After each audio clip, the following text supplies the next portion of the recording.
I'm the maintenance supervisor for the point, and I was gonna show you something for the garbage disposal, a little tricks, so how you can unlock.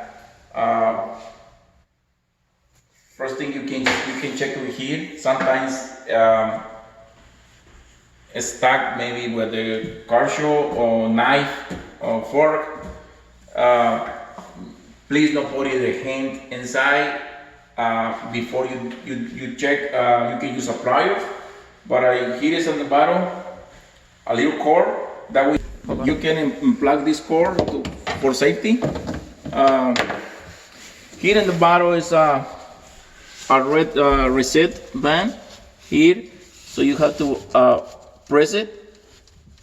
Sometimes it's working, but in case it's not working, it's a Allen wrench key, so you can put it here in the center, and you only have to twist it.